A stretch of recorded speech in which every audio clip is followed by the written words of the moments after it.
There is a name I love to hear. I love to sing his word.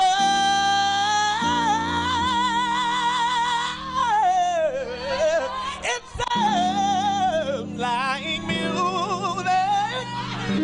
in my ear. The sweet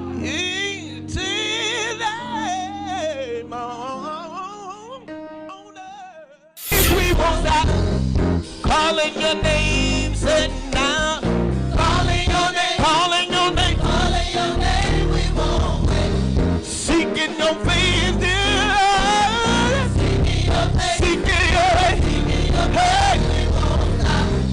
Calling your name, oh Lord, say, calling your name, calling your name, calling your name, we won't wait. Seeking your face, seeking your face, seeking your face. At the mention of your name, at the mention of your name, every knee must bow. Yes, Lord, every tongue confess that you are, you are, you are, you are, you are, you are. Sing you are, you are, you are, you are. Come on, sing you are, you are, you are, you are. Sing you are, you are, you are. Yeah, you are, you are.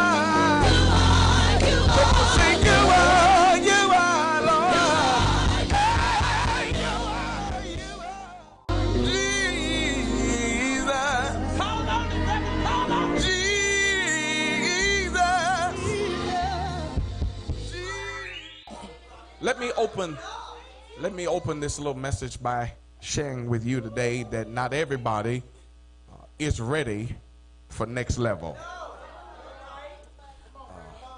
Contrary to popular belief, not everybody who screams and high fives you on this level will go with you to the next level.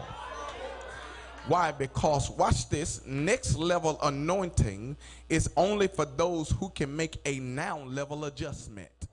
In other words, you cannot reach the assignment of your next until you learn how to make adjustments in your now. As a matter of fact, your next is not supposed to look like your last. And if your next look like your last, then you didn't do your job in your now to make sure your next don't look like it. Not everybody's ready for next level anointing, because now level anointing had you compromising for the sake of being comfortable.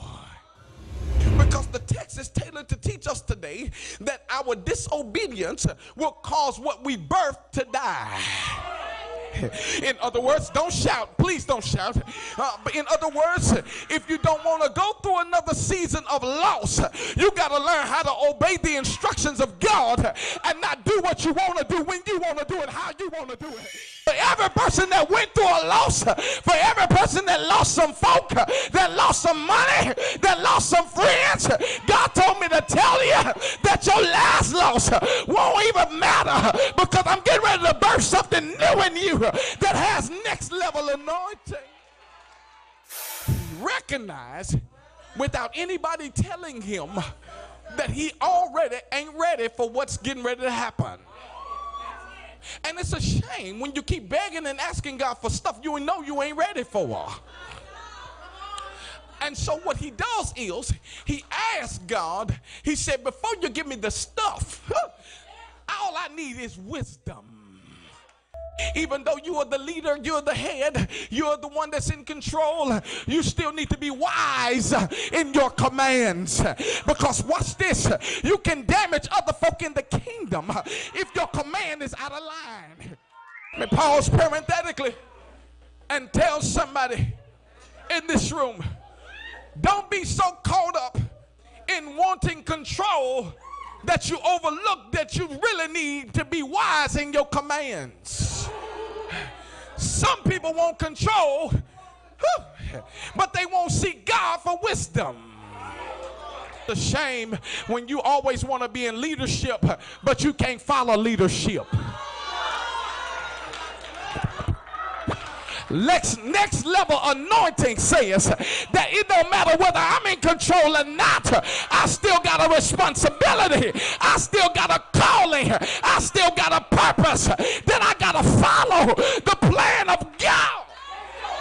But the Lord told me to tell somebody in the room today that every time you praise while you was in pain, every time you prayed while you was under pressure, every time you preached while you were being persecuted, every time you blessed others while you were broke, every time you sang while you were struggling, every time you served while you suffered, every time you hugged your hater, every time you lifted them that let you down, every time you gave while you were going through, God says your sacrifice is getting ready to make him show up. Boy, if you didn't have no other reason to throw your hands up and bless the name of the Lord, you ought to shout that my sacrifice, even when I was going through it, made him show up. When you get ready to go into next level anointing, oh boy, are you ready? The call on your life cannot be copied. Text says in verse number 12 says, tell Solomon, since you asked me for wisdom, this is what I'm gonna do. I'm gonna do what you asked me to do. But here's the other part to it. I'm going to do it so good to where there will never be anyone like you, nor will there ever be. Do me a favor and tell your neighbor, say, neighbor, God put a copyright on me. So you can't use me without his permission. That was your shouting cue. You missed it. For everybody that has been using you all this time, you better tell them you finna be guilty of copyright infringement because God got his hand on. And I stop by here to tell you that in the next season of your life, everybody that tried to duplicate what God did in you, they're getting ready to fail. You're going to see them go to jail. You're going to see them get broken down. Why? Because God got a copyright on your life.